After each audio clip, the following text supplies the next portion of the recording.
আসসালামু আলাইকুম প্রিয় তৃতীয় পর্বের শিক্ষার্থী বন্ধুরা, আশা করি তোমরা সবাই ভালো আছো। তোমাদের সামনে কনস্ট্রাকশন প্রসেস 1 পরীক্ষা। তো কনস্ট্রাকশন প্রসেস 1-এ আজকে আমি তোমাদের জন্য একটা লাইভ ক্লাস নিয়ে এসেছি।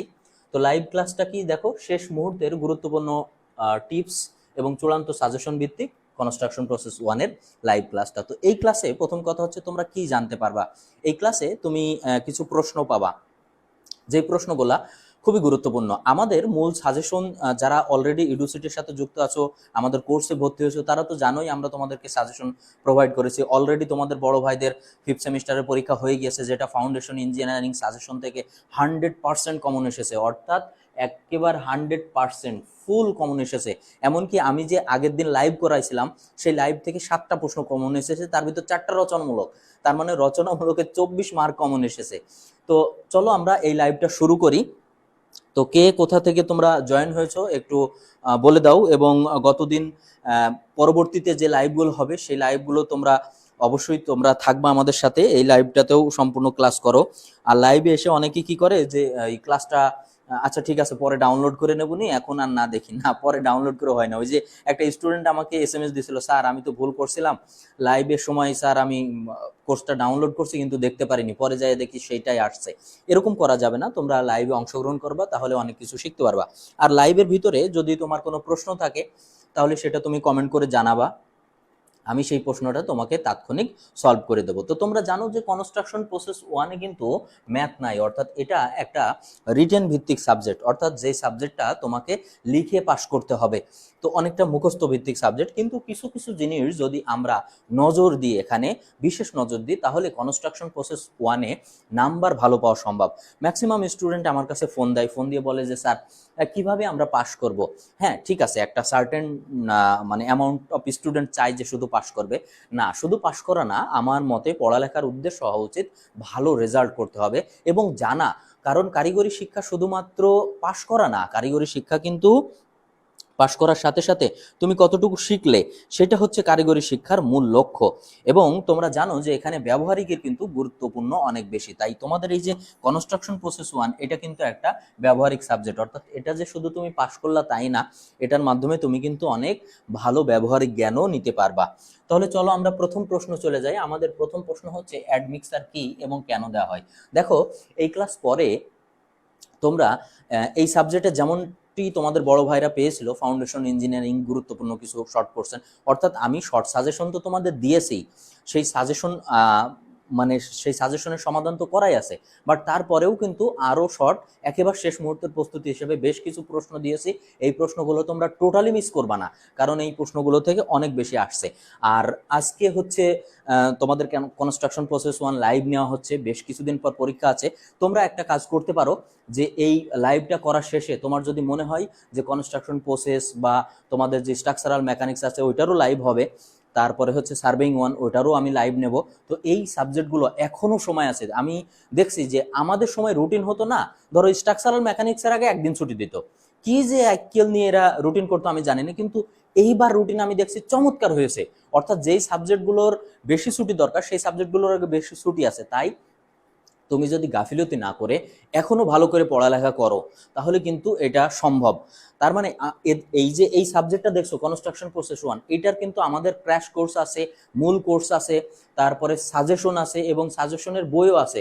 তোমার পরীক্ষার হলে অনেক স্টুডেন্টের কোশ্চেন, স্যার রচনামূলক প্রশ্ন তো বইতে বিশাল আকারে দেওয়া হয়, আমরা কতটুকু লিখবো। তোমার যতটুকু লেখলে তুমি 100% মার্ক পাবা, অর্থাৎ 6 মার্কের পরীক্ষায় 6 পাবা, ততটুকুই কিন্তু আমাদের বইতে সমাধান দেওয়া আছে। তো আমি তোমাদের সুবিধার জন্য এগুলো লিখে দিচ্ছি। সেটা হচ্ছে আমাদের যে কোর্স আছে সাবজেক্ট ভিত্তিক কোর্সের ভিডিও, এটা হচ্ছে 299 টাকা। এবার এটারই ক্র্যাশ কোর্স আছে, এটা হচ্ছে মাত্র 99 টাকা। আর তোমরা যদি বই নিতে চাও যেখানে তোমাদের সব সাবজেক্টের প্রশ্নগুলো শর্ট করে দেওয়া আছে এবং সুন্দর করে গুছিয়ে দেওয়া আছে, সেটা হচ্ছে 500 টাকা। বুঝতে পারছো? তাহলে আমরা ক্লাসটা শুরু করি। তো প্রথম ক্লাসে কি বলছে যে অ্যাডমিক্সার কি এবং কেন দেওয়া হয়। অ্যাডমিক্সার এমন একটা উপাদান যেটা কংক্রিটের গুণগত মান বৃদ্ধি করার জন্য দেওয়া হয়। ধরো আমরা কংক্রিট বলতে প্রধানত কি কংক্রিটকে বুঝি? আমরা কংক্রিট বলতে আরসিসি কংক্রিট বুঝতে পারি, তারপরে প্লেন কংক্রিট বুঝতে পারি, প্লেন কংক্রিট বুঝতে পারি। তো এই আরসিসি কংক্রিটে কি থাকে? ধরো রড থাকে, হ্যাঁ, এটাকে আমরা কি বলি? স্টিল, স্টিল থাকে। তারপরে কি থাকে? এখানে স্যান্ড থাকে, তারপরে কি থাকে? খোয়া অথবা স্টোন, ঠিক আছে। তারপরে আরো থাকে ওয়াটার। তো এগুলো হচ্ছে কংক্রিটের উপাদান, অর্থাৎ পানি, বালু, সিমেন্ট, ও আর একটা মেন উপাদান লেখা হয়নি, সিমেন্ট। সিমেন্ট এগুলো হচ্ছে কংক্রিটে থাকে। তো এই যে কংক্রিট আমরা একসাথে তৈরি করি এগুলো মিশিয়ে, অর্থাৎ সিমেন্ট, বালু, খোয়া বা পাথর এবং পানির সহযোগিতা আমরা যে কংক্রিট তৈরি করি, সেই কংক্রিটের কার্য উপযোগিতা আরো বৃদ্ধি করার জন্য, সেই কংক্রিটকে আরো শক্তিশালী করার জন্য এক বিশেষ উপাদান মেশানো হয়। সেই উপাদানটার নাম হলো অ্যাডমিক্সার। এখন দেখো প্রশ্ন হচ্ছে অ্যাডমিক্সার কেন দেওয়া হয়? তাহলে আমি যে প্রথমেই বললাম যে অ্যাডমিক্সার কেন দেওয়া হয়, 1 নম্বর পয়েন্টে আমরা কি লিখতে পারি বলতো? গুণগত মান উন্নয়ন করার জন্য। কি করার জন্য? কংক্রিটের গুণগত মান উন্নয়ন করার জন্য। তাহলে এখানে আমরা লিখতে পারি কংক্রিটের গুণগত মান উন্নয়ন করার জন্য। এরপর দেখো আমাদের সবসময় মনে রাখতে হবে যে কংক্রিটকে হতে হবে পানি নিরোধী গুণ সম্পন্ন, অর্থাৎ কোনো কংক্রিটের ভিতরে যদি পানি যায় তাহলে কিন্তু কংক্রিটের সব শেষ। বুঝতে পারছো? দেখো আমি যদি একটু মুছে দিই এই অংশগুলো, তাহলে আমার বোঝাতে একটু সুবিধা হবে তোমাদের। দেখো এইটা মনে করো একটা কলাম, ঠিক আছে, এটা মনে করো একটা কলাম। তো এই কলামের ভিতরে কি স্টিল বার আছে, স্টিল বার আছে। আচ্ছা, এবার এর ভিতরে কি আছে বলো তো? স্টোন আছে, খোয়া আছে, ঠিক আছে, তারপরে এখানে বালি আছে, পানি আছে, এরকম একটা সলিড কংক্রিট আমি তৈরি করেছি। কোনো অবস্থায় বা কোনো মাধ্যমে যদি এই কংক্রিটের লিকেজ থাকে, এর ভিতর দিয়ে ওয়াটার পাস হয়, অর্থাৎ পানি পাস হয়, তাহলে এই পুরো স্ট্রাকচারটা নষ্ট হয়ে যাবে। তাহলে অ্যাডমিক্সার যেটা করে সেটা হচ্ছে যে এই কংক্রিটকে পানি নিরোধী গুণ প্রদান করে, অর্থাৎ তার ভিতরে কোনো অবস্থায় কি হইতে পারে না বলো? পানি ঢুকতে পারে না। আচ্ছা, 2 নম্বর কি বলছে? 2 নম্বর হচ্ছে কিউরিংকে ত্বরান্বিত করে। এখন কিউরিং কি? 2 নম্বর হচ্ছে কিউরিং, CURING, আমি শর্টে লিখছি, কিউরিংকে ত্বরান্বিত করে। এখন অনেক সময় আমাদের কংক্রিটে প্রয়োজন হয় হচ্ছে কিউরিং করা, অর্থাৎ পানি দিয়ে ভিজিয়ে রাখা। তো এইটা অনেক সময় যে সব জায়গায় কিন্তু পানি দিয়ে বেশিক্ষণ ভিজিয়ে রাখা যায় না। তো সেই সমস্ত ক্ষেত্রে এই যে কিউরিং যেন কম করতে হয়, এই জন্য কিন্তু অ্যাডমিক্সার ব্যবহার করা হয়। আচ্ছা, তোমরা কে কোথা থেকে যুক্ত হয়েছো একটু কমেন্ট করে জানিয়ে দাও, এবং কে কোন পলিটেকনিক থেকে যুক্ত হয়েছো, তারপরে তোমাদের কোনো প্রশ্ন আছে কিনা, অর্থাৎ যতটুকু পড়িয়েছি এই পর্যন্ত তোমাদের কোনো প্রশ্ন আছে কিনা বা বুঝতে পারছো কিনা, অথবা কোনো বিশেষ সাবজেক্ট সম্বন্ধে যদি তোমরা মনে করো চাও, লাইভ চাও, সেটাও কিন্তু তোমরা বলতে পারো।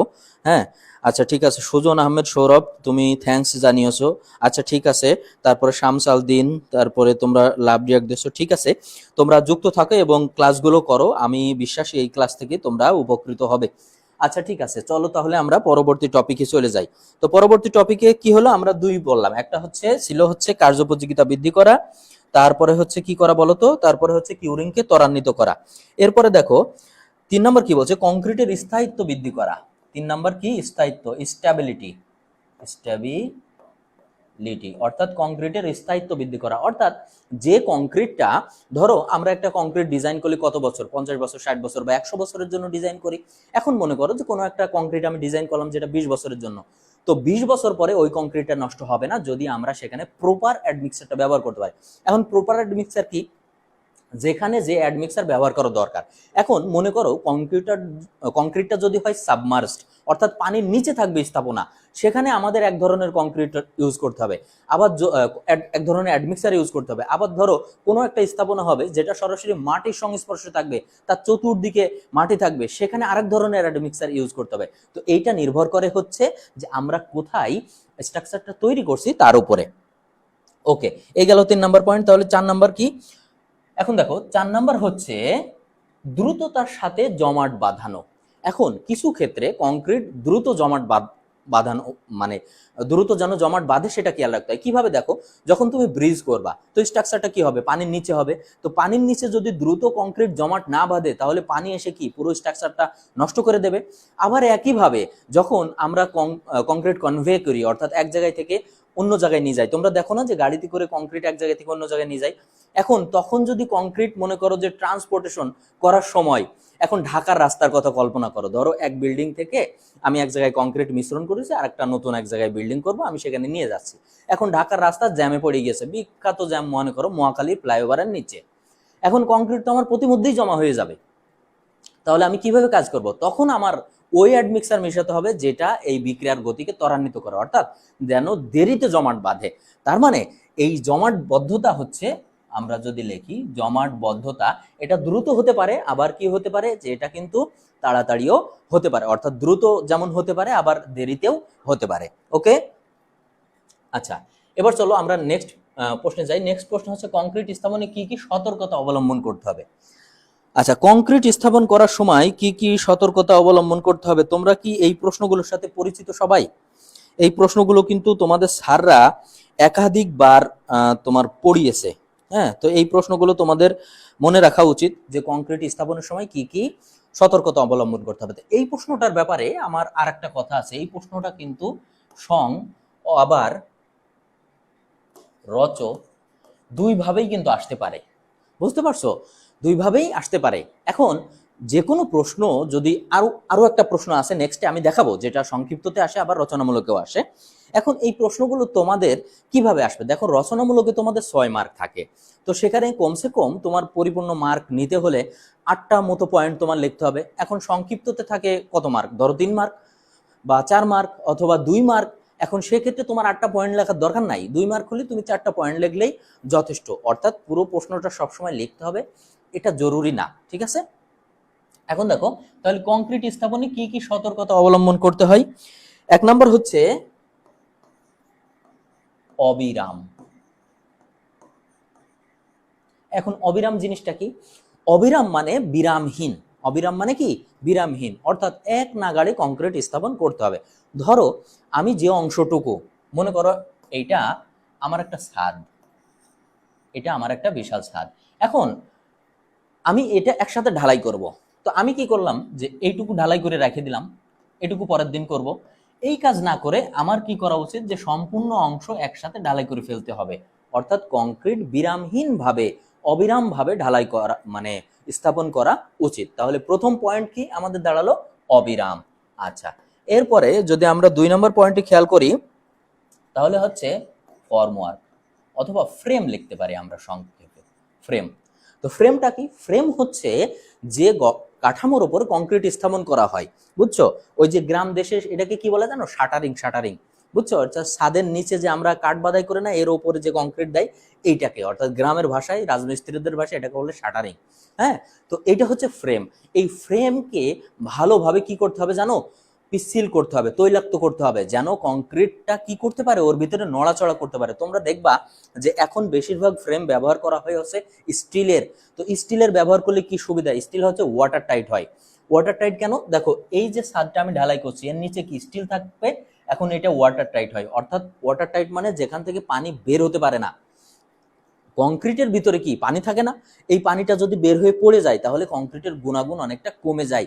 আর ওয়াটার টাইট হওয়ার কারণে যেহেতু পানি বের হতে পারে না, সেহেতু কি করতে হয়, সেহেতু এটা অনেক ভালো হয়। তার মানে এখানে ফ্রেমটা গুরুত্বপূর্ণ, ফ্রেম ভালো হতে হবে, শক্তিশালী হতে হবে, মজবুত হতে হবে এবং তৈলাক্ত হতে হবে, অর্থাৎ পিচ্ছিল হতে হবে, যেন কংক্রিট এইভাবে নড়াচড়া করার জায়গা পায়।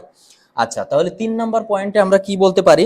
3 নাম্বার পয়েন্টে আমরা বলতে পারি যে কংক্রিট স্থাপনের সময় এই যে ফ্রেম, এই ফ্রেমটা হচ্ছে যেন স্টেবল থাকে, এই ফ্রেমটা কি থাকে, স্টেবল থাকে, অর্থাৎ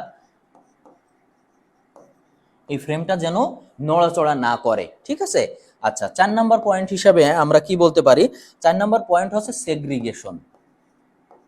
সেগ্রিগেশন খেয়াল রাখতে হবে কংক্রিট যেন সেগ্রিগেশন না হয়। আমি যখন স্টুডেন্ট ছিলাম তখন আমার খুব চমৎকার একটা কথা মনে পড়ে গেল, আমি তোমাদের সাথে শেয়ার করি। ইন্ডিয়ান একজন সিভিল ইঞ্জিনিয়ার একটা চমৎকার কবিতা লেখছিল সিভিল ইঞ্জিনিয়ারিং নিয়ে। তো সেই কবিতায় একটা লাইন ছিল, মানে হিন্দিতে ছিল, আমি বাংলায় তোমাদের বলতেছি, যে জীবন থেকে আমার প্রিয়জনরা সব সেগ্রিগেট হয়ে গিয়েছে।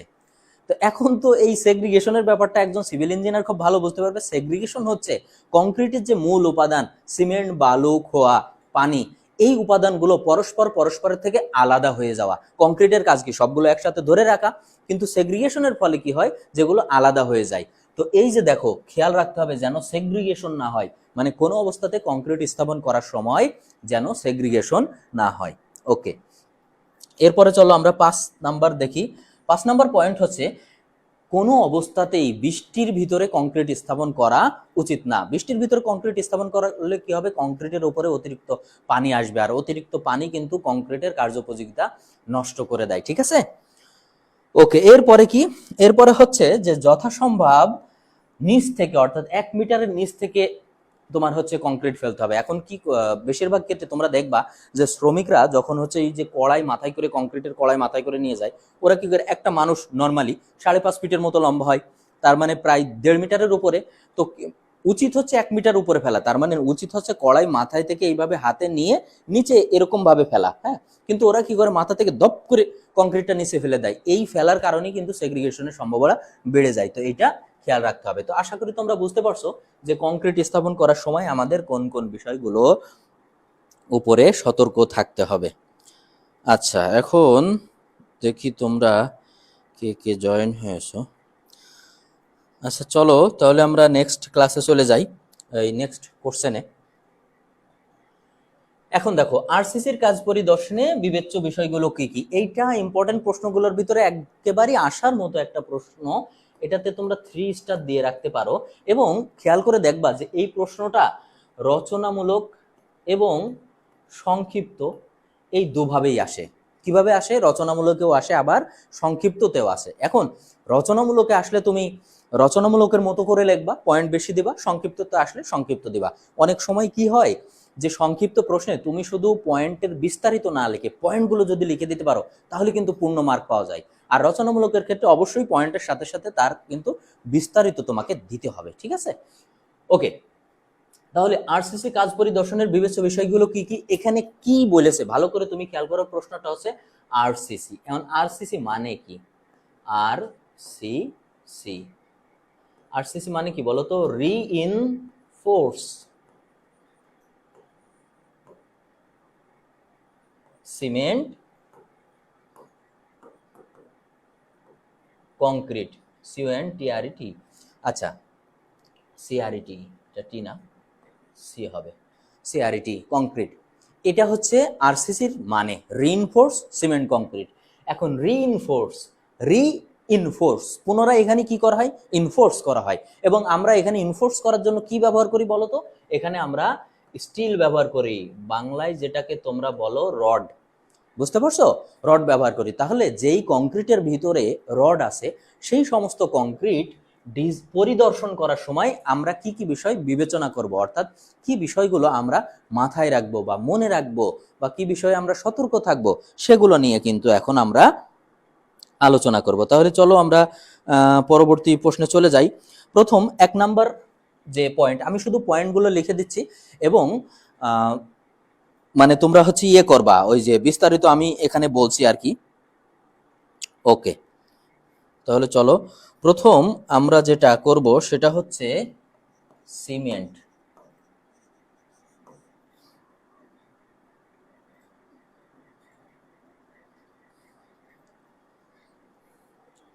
আচ্ছা, প্রথমে আমরা যে কাজটা করব সেটা কি করব, সিমেন্ট।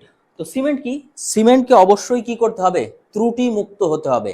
সিমেন্টকে কি হতে হবে, ত্রুটি মুক্ত হতে হবে। এখন সিমেন্ট আমাদের কংক্রিটের একটা অন্যতম প্রধান উপাদান। সিমেন্ট সবাইকে কি করে, একসাথে ধরে রাখে, শক্তিশালী করে রাখে। তো সিমেন্ট যদি ত্রুটিযুক্ত হয়, অনেক সময় তোমার ভেজা আবহাওয়ার কারণে কিন্তু সিমেন্ট জমাট বেঁধে যায়। তাই এইটা আমার প্রথম খেয়াল রাখতে হবে যে কংক্রিট যেন কোনো অবস্থাতেই জমাটবদ্ধ না হয়। ওকে, আচ্ছা। এরপরে 2 নম্বর হচ্ছে ফাইন এগ্রিগেট।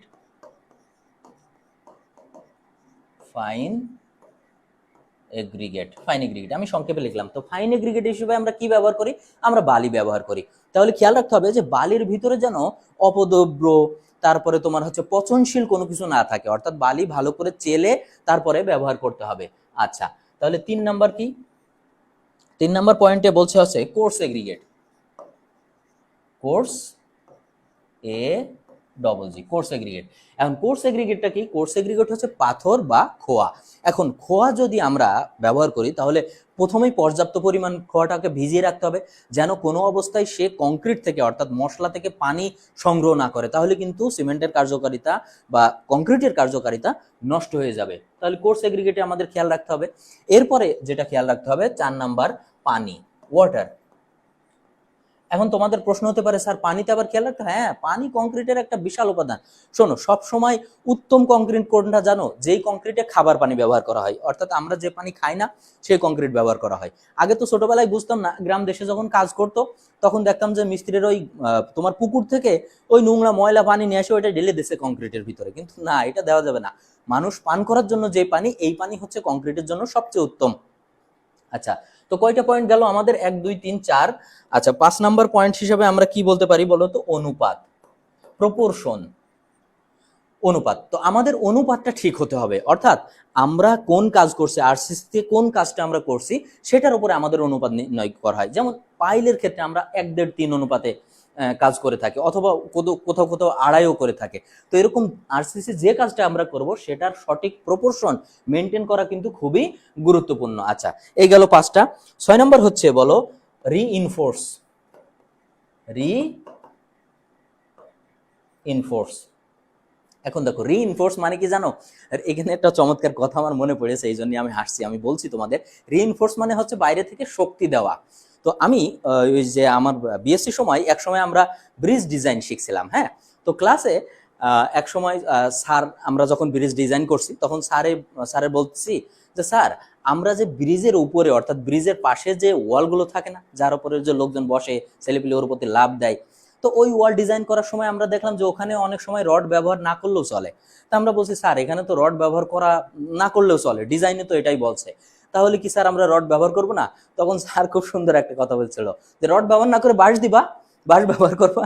তো এটা তো করা যাবে না, তবে হ্যাঁ, ওখানে যে উইন্ড লোড আছে সেটার জন্য আমরা তার কিছু রড ব্যবহার করতে হবে। এবং আরেকটা জিনিস হচ্ছে যে ওই যে যেটা কথা যে লোকজন যাই ওর উপরে বসবে, এখন ব্রিজ তো এই জন্য ডিজাইন করা হয় না যে লোকজন যাই ওর উপর থেকে লাভ দেবে, তারপরে গাড়ি এসে ওইটা ধাক্কা দিয়ে পড়ে যেতে চাবে, কিন্তু গাড়িতে ওইটা বাঁচাবে, এই জন্য তো ডিজাইন করা হয় না। ডিজাইন তো বিভিন্ন কারণে করা হয়। এখন কোনো একটা গাড়ি সে যদি যায় জোরে এইভাবে ধাক্কা দেয়, তাহলে ওখানে রিইনফোর্স থাকলে কি হবে? ওই ধাক্কাটাকে রেজিস্ট করতে পারবে। ক্ষেত্র বিশেষে ছোট গাড়ি হলে ওটা পড়ার সম্ভাবনা থাকবে না, কিন্তু যদি আমরা রিইনফোর্স না করি তাহলে কি হবে? পড়ে যাবে। তো এখানে কি করতে হবে? আমাদের ডিজাইন অনুযায়ী রিইনফোর্সটা খেয়াল রাখতে হবে। ওকে, এরপরে চলো মিশ্রণ, মিক্সিং। কত নাম্বার বলো তো? 7 নাম্বার। আচ্ছা, তো মিশ্রণের ক্ষেত্রে আমাদের একটা জিনিস খেয়াল করতে হবে যে মিক্সার মেশিনে, এখন আমরা যেহেতু অনেক কংক্রিটের কাজ করা হয়, এখন আমরা কিসে করি? এটা মিক্সার মেশিনে করি। তো মিক্সার মেশিনে করার সময় আমাদের খেয়াল রাখতে হবে যে এটা যেন প্রপারলি মিশ্রণ হয়। হ্যাঁ, এরপরে হচ্ছে স্থানান্তর এবং স্থাপন। এরপরে হচ্ছে ধরো 8 নাম্বার পয়েন্ট দিলাম, স্থানান্তর এবং স্থাপন। স্থানান্তর এবং স্থাপন। এখন স্থানান্তর এবং স্থাপন কি? স্থানান্তর এবং স্থাপন হচ্ছে যে কংক্রিট আমরা যেই জায়গায় কাজ করি অনেক সময় ওই জায়গায় মনে করো জায়গা থাকে না, তাহলে কংক্রিট মেশানো যায় না, তাহলে অন্য কোথাও থেকে কংক্রিটটা মিশিয়ে তারপরে কার্যক্ষেত্রে এনে ঢালাই করা হয়। এই জন্য স্থানান্তর করার সময় এবং স্থাপন করার সময় যেন প্রপার হয়, এই জিনিসটা আমাদের খেয়াল রাখতে হবে। দেখো, রচনামূলক আসলে তোমরা এই 8টা বা 9টা পয়েন্ট দিলে এটা এনাফ হয়, তারপরেও তোমরা এই পয়েন্টগুলো পূর্ণ করার জন্য তোমরা কিন্তু বাকি পয়েন্টগুলো লিখে দিতে পারো। অর্থাৎ বাকি পয়েন্টগুলো কি? দৃঢ়করণ, দৃঢ়করণ, তারপরে আছে তোমার কিউরিং, হ্যাঁ, তারপরে সবশেষে কি আছে? ফিনিশিং। ফিনিশিং। দৃঢ়করণটা কি? দৃঢ়করণ হচ্ছে কম্পাকশন, অর্থাৎ কংক্রিটের ভিতর থেকে যেন বাতাস না থাকে, এই জন্য কি করতে হবে? কংক্রিটের ভিতরে ভাইব্রেটর দিয়ে বাতাসটা বের করে নিতে হবে। তারপরে হচ্ছে কিউরিং, অর্থাৎ এক একটা অনুপাত অনুযায়ী বা কংক্রিট অনুযায়ী তাকে 3 দিন, 7 দিন, তারপরে হচ্ছে 10 দিন, 12 দিন, 15 দিন এইভাবে ভিজিয়ে রাখতে হবে, কিউরিং করা যেটাকে বলে। আর হচ্ছে ফিনিশিং, অর্থাৎ ফাইনালি এটাকে কি করতে হবে? এটা ফিনিশিং করে দিতে হবে। আচ্ছা, এখন দেখো তোমাদের এই ক্লাসের শেষে কিন্তু আমি আরো কিছু প্রশ্ন তোমাদেরকে ইম্পর্টেন্ট হিসাবে, এই যে 5টা পড়াচ্ছি এরপরে ইম্পর্টেন্ট হিসাবে কিন্তু কিছু প্রশ্ন আমি তোমাদেরকে লিখে দেব, ঠিক আছে? ওকে, তাহলে আমরা চলো এই প্রশ্নে চলে যাই। এখন আমাদের প্রশ্নটা কি আছে, কিউরিং এর পদ্ধতিগুলো বর্ণনা করো। আচ্ছা দেখো, কংক্রিটের ক্ষেত্রে কিউরিং খুব গুরুত্বপূর্ণ একটা জিনিস। কিউরিং খুবই গুরুত্বপূর্ণ জিনিস। কেন গুরুত্বপূর্ণ? আমরা কংক্রিট স্থাপন করার পর যদি সেটাকে প্রপারলি কিউরিং না করি, অর্থাৎ পানি দিয়ে ভিজিয়ে না রাখি, তাহলে কংক্রিটের কার্যোপযোগিতা 25 থেকে 30% পর্যন্ত হ্রাস পেতে পারে, অর্থাৎ কমে যেতে পারে। যেটা 100 টন লোড বহন করতে পারতো সেটা হয়তো 70 টন বহন করতে পারবে, এবং তার যে কি বলবো, তার যে স্থায়িত্ব, সেই স্থায়িত্বও কিন্তু কমে যেতে পারে। তাই কংক্রিট কিউরিং এর কয়েকটা পদ্ধতি এটা আলোচনা করা হতো। এই প্রশ্নটা সবসময় রচনামূলক হিসাবে আসবে, কারণ এখানে পদ্ধতিগুলোর কথা বলেছে, কিন্তু যে পদ্ধতিগুলো আছে এই পদ্ধতিগুলো স্পেসিফাই করে কিন্তু সংক্ষিপ্ত হিসেবে আসতে পারে। যেমন এখানে যদি আমি 3টা পদ্ধতির কথা বলি, প্রথম পদ্ধতির নাম কি, আমরা 1 নাম্বার পদ্ধতি দিয়ে দিলাম, 1 নাম্বার দিয়ে দিলাম। দেখো 1 নাম্বার হচ্ছে ছায়াময় করে। 1 নম্বর পদ্ধতি কি, ছায়াময় করে, অর্থাৎ ছায়া দিয়ে ঢেকে রেখে যেন সেখানে ডিরেক্ট রোদ না লাগে, তাহলে কি হবে, পানি কম শুকাবে। তো 1 নম্বর মনে করো ছায়াময় করে। এখন তোমাকে বলে দিল যে ছায়াময় করে কংক্রিটের পদ্ধতিগুলোর লেখো, এইভাবে সংক্ষিপ্ততে দিয়ে দিল, এইভাবে কিন্তু প্রশ্ন আসতে পারে। তাহলে প্রথম কি বলতো, প্রথম হচ্ছে ছায়াময় করে।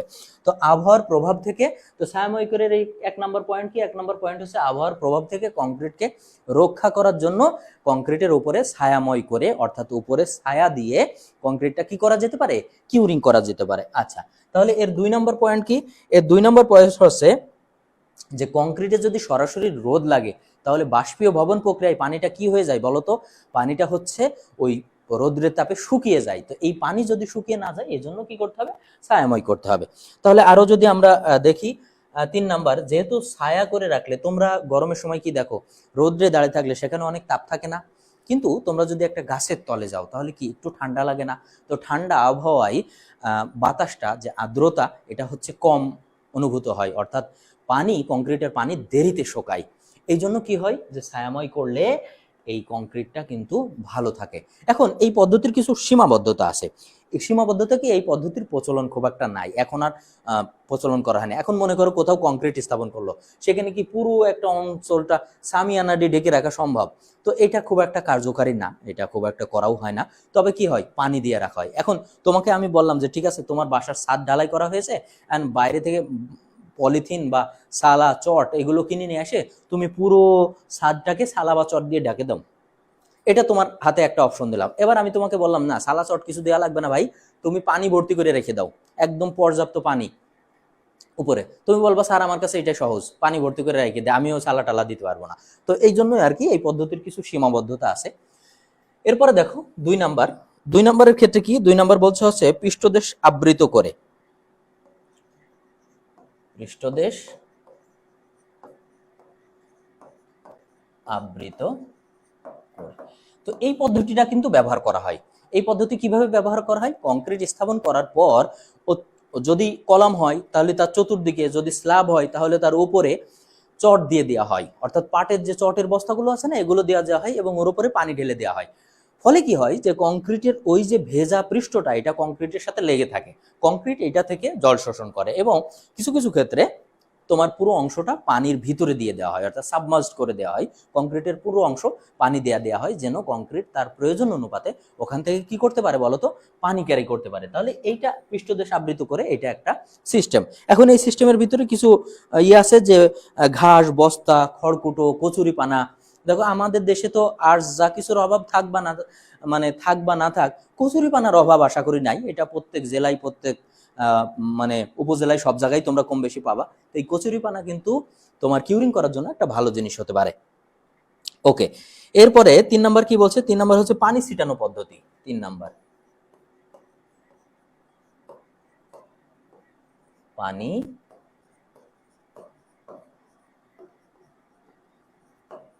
ছিটানো পদ্ধতি। এখন কি হয়, যে আমরা কিন্তু পানি ছিটিয়েও করতে পারি। আমি প্রথমটি যেমন বলে আসছি যে পানি দিয়ে করতে পারো। এরপরে আর কি আছে, এরপরে হচ্ছে ঘের পদ্ধতি। আচ্ছা, ঘের পদ্ধতি এটা হচ্ছে সবচেয়ে উত্তম পদ্ধতি। এটা সম্বন্ধে আমি একটু তোমাদেরকে বলবো। 4 নাম্বার ঘের পদ্ধতি। ঘের পদ্ধতিটা কি, যে পুরো অংশটাকে সিমেন্ট দিয়ে ঢেকে রাখবা, মানে সরি পানি দিয়ে ঢেকে রাখবা। অর্থাৎ মনে করো যে এটা তোমার ছাদ, এই পুরো অংশটাকে চতুর্দিকে ঘের দিয়ে পুরো অংশ পানি দিয়ে এরকম ভিজিয়ে রাখা, এটা হচ্ছে ঘের পদ্ধতি। এবং এই পদ্ধতিটা সবচেয়ে বেশি প্রচলিত এবং এটা সবচেয়ে অন্যান্য পদ্ধতির তুলনায় এটা সবচেয়ে বেশি উত্তম। তো আশা করি তোমরা বুঝতে পারছো কিউরিং এর পদ্ধতিগুলো কি কি। আমরা পরের প্রশ্নে চলে যাই এবং এটা আমাদের লাস্ট প্রশ্ন, সেটা হচ্ছে কংক্রিটের নতি পরীক্ষা। আচ্ছা, তোমাদের লাস্ট পোস্টের আগে আমি দেখে আসি তোমরা কে কে জয়েন হয়েছো এবং কে কোথা থেকে। কনস্ট্রাকশন প্রসেস 1,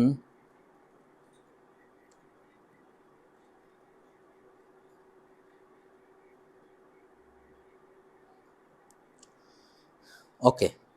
এরপরে দেখো, এখন যে প্রশ্নটা তোমরা দেখতে পাচ্ছ এটা কিন্তু 3 স্টার দিলে ভুল হবে, এটা 4 স্টারও দেওয়া যায়। মানে আমি গুরুত্ব বোঝানোর জন্য বলছি যে এটা এতটাই গুরুত্বপূর্ণ এবং এই প্রশ্নটা পরীক্ষায় আসার সম্ভাবনা কিন্তু বেশ ভালোই। বুঝতে পারছো, এই প্রশ্নটা পরীক্ষায় আসতে পারে। এখন প্রথম কি, কংক্রিটের নতি পরীক্ষা। নতি মানে কি? নতি মানে কি? নতি মানে হচ্ছে নেমে যাওয়া। নতি মানে কি? নেমে যাওয়া। এখন কংক্রিটের ভিতরে কংক্রিটের নতি পরীক্ষা কেন করা হয়, আমি বইতে তোমাদের সুন্দর করে সাজানো আছে, তোমরা মনের মাধুরী মিশিয়ে সাজানো লিখবা, আমি তোমাদের সংক্ষেপে বুঝিয়ে দিই। নতি পরীক্ষা কেন করা হয়, দেখো তোমরা যদি ছোটবেলায় মিস্ত্রিদের কাজ দেখেছো, আমি দেখেছি, আমি বারবার এই প্রশ্ন করতাম ছোটবেলায়। হ্যাঁ, যখন ওই কাজ টাজ করতো তখন কি হতো, পাশে একটা বদনা রাখতো অথবা একটা মগ রাখতো। তোরা কি করতো, ওই যে কড়াইতে কংক্রিট মিশ্রণ করে, তো ওই মিশানোর সময় এইভাবে কর্নিক দিয়ে এইভাবে মিশাতো, একটু করে পানি ঢালতো, মিশাতো, একটু করে পানি ঢালতো। আর আমি একটা জিনিস বুঝতাম না, ভাই পানি ঢালে কেন? একটু একবার তো পানি দিয়ে মিশাইছে, এরপরে আবার পানি ঢালে কেন? আসলে পানি ঢালে ওরা হচ্ছে ওদের সুবিধার জন্য, কারণ পানি ঢাললে ওইটা নাড়তে চাড়তে ওদের জন্য সুবিধা হয়। কিন্তু পানি ঢাললে একেবারে কার্যোপযোগিতা অনেকটা নষ্ট হয়ে যায় কংক্রিটের, কোনো অবস্থাতেই পানি ঢালা যাবে না। এখন তাহলে কখন পানি ঢালা যাবে আর কখন পানি ঢালা যাবে না? ভাই, কোনো অবস্থাতেই পানি ঢালা যাবে না। পানির যে পরিমাণ, সেই পরিমাণ নির্ণয় করার জন্য কংক্রিটে কতটুকু পরিমাণ পানি আমরা দেব সেইটার উপরে নির্ভর করে হচ্ছে এই যে কংক্রিটের নতি টেস্ট। ওকে, তোমরা বুঝতে পারছো? তাহলে কংক্রিটকে আমরা কতটুকু পানি দিব কোন কংক্রিটে, সেইটা নির্ভর করে হচ্ছে নতির উপরে, এবং এই নতির স্ট্যান্ডার্ড মান আছে। তোমরা দেখবা যে তোমাদের এই যে বইতে যে এই প্রশ্নটা যেখানে আছে না, এর নিচে একটা স্ট্যান্ডার্ড গ্রাফ আছে, সেই গ্রাফে লেখা আছে যে রাস্তার কাজের জন্য অর্থাৎ আরসিসি রোডের জন্য কংক্রিটের নতি কত হলে গ্রহণযোগ্য, তারপরে হচ্ছে তোমার বিমের কাজের জন্য কতটুকু গ্রহণযোগ্য, কলামের কাজের জন্য কতটুকু গ্রহণযোগ্য, স্ল্যাবের কাজের জন্য কতটুকু গ্রহণযোগ্য, এরকম প্রত্যেকটার একটা করে মান আছে, বুঝছো? এখন দেখো, তাহলে এই পরীক্ষাটা কি? দেখো, এই পরীক্ষাটা করার জন্য কিছু জিনিস তোমার লাগবে, আমি মুখে বলে দিচ্ছি। 1 নাম্বার হচ্ছে পানি নিরোধী, পানি নিরোধী একটা কি বলবো, একটা পাত, অর্থাৎ এই মনে করো একটা পানি নিরোধী পাত, অর্থাৎ এটা পানি শোষণ করবে না। এবার এর জন্য একটা স্ট্যান্ডার্ড চোং লাগে। চোং কি? এটা একটা মানে ওই তোমার বালতির মতো আর কি, দুই পাশে যার হাতল থাকে। তো এটার নিচে হচ্ছে 20 সেন্টিমিটার, নিচে কত? 20 সেন্টিমিটার নিচের ব্যাস, উপরের ব্যাস হচ্ছে 10 সেন্টিমিটার। দেখো 10 এখানে মিলিমিটারে লেখা আছে, আচ্ছা আমি মিলিমিটারে বোঝাই। নিচে হচ্ছে 200 মিলিমিটার, উপরে হচ্ছে 100 মিলিমিটার, এবং এটার যে উচ্চতা লম্বা এটা হচ্ছে 300 মিলিমিটার। তো 300 মিলিমিটার করলে আসে হচ্ছে 30 সেন্টিমিটার। তোমরা দেখবা যে 30 সেন্টিমিটার স্কেলে তোমাদের বইতে লেখা আছে। তো এটা কত? 20 সেন্টি, এটা 30 সেন্টিমিটার, এটা হচ্ছে 10 সেন্টিমিটার। তো এই বক্সটা নিতে হবে। এখন এর ভিতরে আমরা যে কংক্রিট আছে না, যেটা আমরা ইউজ করব, অর্থাৎ সিমেন্ট, খোয়া, তারপরে পানি, বালি, এটা মিশিয়েছি, সেইটা এই চোঙের ভিতরে মনে করো যে এই যে বক্সের ভিতরে, এই বক্সের ভিতরে ঢালতে হবে। ঠিক আছে, এই বক্সের ভিতরে ঢালতে হবে। ঢালার পর কি করতে হবে? 3টা স্তরে ঢালতে হবে। বুঝতে পারছো? প্রত্যেক স্তরে কি করতে হবে, যে 5/8, কত? 5/8 ইঞ্চ, অর্থাৎ 5 সুতা। এটাকে কি বলে জানো? সুতা। আচ্ছা, তোমরা জানো, এই সুতার কথাই মনে পড়লো, তোমরা জানো যে কয় সুতায় 1 ইঞ্চি হয়? এটা কি তোমরা জানো? 800 1 ইঞ্চি হয়, অর্থাৎ 1 ইঞ্চি সমান কত বলো তো? 800। আচ্ছা, এখন দেখো 800। এখন দেখো তাহলে 8 ভাগের 5 ভাগ, অর্থাৎ এটাকে আমরা বলতে পারি হচ্ছে 16 মিলিমিটারের রড। কত মিলির রড? 16 মিলির রড। তাহলে 16 মিলির রড দিয়ে আমাদের কি করতে হবে এটা বলো তো? এটাকে গাঁথতে হবে, অর্থাৎ এইভাবে এইভাবে গেঁথে দিতে হবে প্রত্যেকটা স্তরে এইভাবে 25 বার। কতবার? 16 মিলিমিটার রড দিয়ে এইভাবে খোঁচাতে হবে কতবার? 25 বার। এই পাশে লিখি 25 বার। এখন প্রত্যেক স্তরে এইভাবে কি করতে হবে? 25 বার করে দিতে হবে। তো 25 বার দেওয়ার ফলে এক সময় কি হবে, যে কংক্রিট এই যে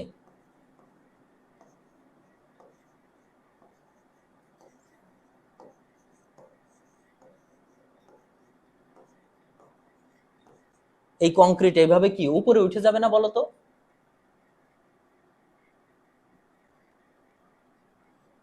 এই কংক্রিট কি হবে বলো তো? একদম উপরে উঠে যাবে না?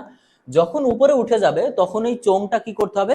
এভাবে তুলে ফেলতে হবে। এটা কিন্তু উপরে ওঠার পরে কি করতে হবে, যে দেখো এরকম একটা কংক্রিটের পিস, তো আমার হাতের দিকে তাকো, এইভাবে কংক্রিটটা মুছে নিতে হবে। নিয়ে কি করতে হবে, এই যে চোঙটা, যে চোঙটা তোমরা দেখতে পাচ্ছ, এই যে এই চোঙটা, এর ভিতরে যে অংশগুলো দেখতে পাচ্ছ না, এগুলো কিন্তু কংক্রিট, ঠিক আছে? এই চোঙটা তুলে ফেলতে হবে এইভাবে, এইভাবে হাত দিয়ে তুলে ফেলতে হবে। তুলে ফেলার পর ওর ভিতরে কি থাকবে? কংক্রিট থাকবে। কংক্রিট থাকলে এই যে দেখো এই কংক্রিটটার লেভেল কি এই পর্যন্ত না? এই পর্যন্ত না? এখন দেখো এই অংশটুকু কি হচ্ছে? সে নিচে নেমে যাচ্ছে। এই অংশটুকু কি হচ্ছে? নিচে নেমে যাচ্ছে। এই যে যতটুকু অংশ নিচে নেমে যাচ্ছে এটাকেই বলে স্লাম। এটাকে বলে স্লাম। এটা এটা দেখো ট্রু স্লাম। ট্রু স্লাম কিরকম হয়? ট্রু স্লাম হচ্ছে একদম সমানুপাতিক হারে সে নিচে নামবে। আর এটা হচ্ছে শেয়ার স্লাম। শেয়ার স্লাম কি? সে একদিকে ধসে যাবে। এবার তোমরা এই পরীক্ষাটা যদি তোমাদের কলেজে অথবা ইউনিভার্সিটিতে করে থাকো, বা যেখানে তোমরা পড়ো, কলেজেই পড়ো, এখানে করে থাকো, তাহলে দেখবা যে বেশি পরিমাণ পানি হলে এটা শেয়ার হয়ে যায়। অর্থাৎ তুমি যে এইভাবে চোঙটা তুলে ফেললে সাথে সাথে কংক্রিট ধসে যাবে। তাহলে তোমার যদি এই সময়ের ভিতরে কংক্রিট ধসে যায়, এবার বুঝতে পারছো এই যে রাজমিস্ত্রিরা দামাদাম দামাদাম পানি মিশায়, এটাতে কি পরিমাণ কংক্রিটের ক্ষতি হয়। তো এটা করা যাবে না। তার মানে এই নতিটা হচ্ছে যে কংক্রিট কতটুকু পর্যন্ত নিচে নেমে আসছে, এটা হচ্ছে সেই নতির মান। এখন যেমনটি আমি তোমাদের বলছিলাম যে বিভিন্ন কাজে নতির পরিমাণ কিন্তু তোমাদের লেখা থাকে। হ্যাঁ, ধরো এখানে বেশ কিছু লেখা আছে। রাস্তার তৈরিতে 20 থেকে 30, আরসিসি স্ল্যাব বিম 50 থেকে 100। এরপরে ধরো কলাম রিটেনিং ওয়ালের ক্ষেত্রে 75 থেকে 150 মিলিমিটার। মানে এইটুকু কি জানো? এইটুকু হচ্ছে অনুমোদিত। তার মানে এইটুকু হচ্ছে স্ল্যাব হতে পারে। অর্থাৎ এই যে নেমেছে এটা মনে করো যে 50 সেন্টিমিটার আমি ধরলাম, ঠিক আছে? 50 সেন্টিমিটার। এখন আমাদের রাস্তা তৈরিতে কংক্রিট হচ্ছে 20 থেকে 30 সেন্টিমিটার অনুমোদন আছে। তার মানে 20 থেকে 30 সেন্টিমিটার হতে হবে, কিন্তু এখানে কত আছে?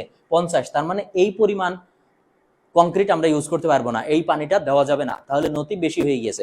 আবার একই ক্ষেত্রে এটা যদি আমরা আরসিসি বিমের ক্ষেত্রে চিন্তা করি, আরসিসি বিম, তাহলে ঠিক আছে, কারণ আরসিসি বিমের রেঞ্জ হচ্ছে 50 থেকে 100 গ্রহণযোগ্য, কিন্তু আমার আছে কত? 50। তো এটাই হচ্ছে কংক্রিটের কি পরীক্ষা বলো তো? নতি পরীক্ষা। আশা করি তোমরা বুঝছো। এখন আমি তোমাদেরকে এর সাথে সাথে কিছু প্রশ্ন লিখে দিচ্ছি। এখানে তো তোমরা 5টা প্রশ্ন দেখলেই, বুঝছো? এখন আমি তোমাদেরকে এক্সট্রা কিছু প্রশ্ন লিখে দিচ্ছি, যেগুলো তোমরা গুরুত্বপূর্ণ প্রশ্ন হিসাবে আমাদের এই ইয়েতে পাবা। বুঝতে পারছো? তারপরেও আমি এখন তোমাদের দিয়ে দিচ্ছি। যেমন, আচ্ছা আমরা একটু আগের স্লাইডে যাই, তাহলে মনে হয় আমার তোমাদের লেখাগুলো লেখাতে সহজ হবে না। হ্যাঁ, ওকে।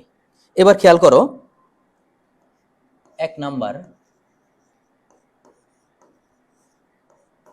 কংক্রিটের উপাদান গুলোর ব্যাখ্যা। তারপরে 2 নাম্বার হইতে পারে, ধরো কংক্রিটের নতি পরীক্ষা তো আমি তোমাদের পড়াইছি। এবার 2 নাম্বার হতে পারে হচ্ছে পানি সিমেন্ট অনুপাত কংক্রিটকে কিভাবে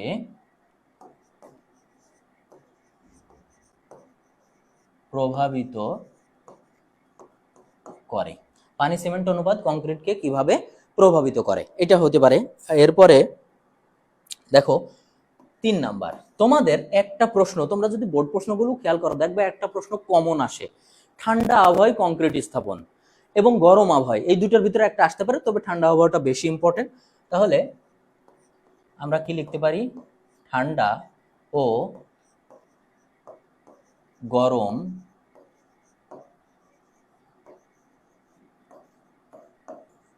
আবহাওয়ায় কংক্রিট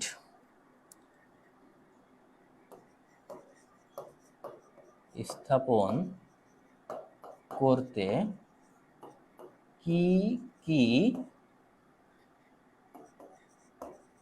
সাবধানতা অবলম্বন করতে হয়, কি কি সাবধানতা অবলম্বন করতে হয়। ওকে, তাহলে 4 নাম্বার, আমি বলছিলাম 5টা প্রশ্ন দেব। 4 নাম্বার হচ্ছে ইটের গাঁথুনির কাজ পরিদর্শনে বিবেচ্য বিষয়গুলো। ইটের গাঁথুনির কাজ পরিদর্শনে বিবেচ্য বিষয়। এবং সবশেষে 5 নাম্বার হচ্ছে যে ক্যাভিটি ওয়ালের নির্মাণ পদ্ধতি, এটা হতে পারে। আবার হচ্ছে যে ভিত্তির বেজ হতে আরম্ভ করে প্যারাপেট পর্যন্ত দেয়ালের সেকশন অঙ্কন। তাহলে আমরা কি লিখতে পারি, ভিত্তির বেজ হতে প্যারাপেট পর্যন্ত। এখন দেখো আমি সংক্ষেপে লিখে দিলাম ভিত্তির বেজ হতে প্যারাপেট পর্যন্ত, এটা তোমরা জানো যে এই প্রশ্নটা কোথায় আছে। তাহলে পরবর্তী 5টা প্রশ্ন কি কি আমরা আরেকবার দেখে নিই। কংক্রিটের উপাদানগুলো ব্যাখ্যা করো। 2 নাম্বার, পানি সিমেন্ট অনুপাত কংক্রিটকে কিভাবে প্রভাবিত করে। 3 নাম্বার হচ্ছে যে ঠান্ডা এবং গরম আবহাওয়ায় কংক্রিট স্থাপনে সতর্ক। 4 নাম্বার হচ্ছে যে ইটের গাঁথুনির কাজ পরিদর্শনে বিবেচ্য বিষয়। এবং 5 নাম্বার, ভিত্তির বেজ হতে প্যারাপেট পর্যন্ত একটা সেকশন অঙ্কন করে দেখানো। তো এই ক্লাসটা এই পর্যন্তই। পরবর্তী লাইভ ক্লাসে তোমাদের সাথে অবশ্যই দেখা হবে, ততক্ষণ তোমরা সবাই ভালো থাকো। হ্যাঁ, আরেকটা কথা ভুলবা না কিন্তু, যে আমাদের কিন্তু এই সাবজেক্টের পুরো ভিডিও কোর্স আছে, ক্র্যাশ কোর্স আছে।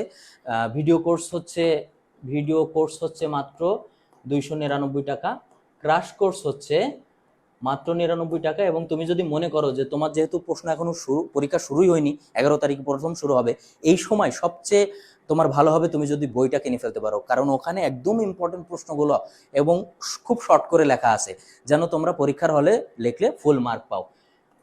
এটার দাম হচ্ছে মাত্র 500 টাকা। তোমরা দেখবা সমস্ত সাবজেক্ট আছে, ঠিক আছে। ওকে, এই ক্লাসটা এই পর্যন্তই। ধন্যবাদ সবাইকে। আসসালামু আলাইকুম ওয়া রাহমাতুল্লাহ।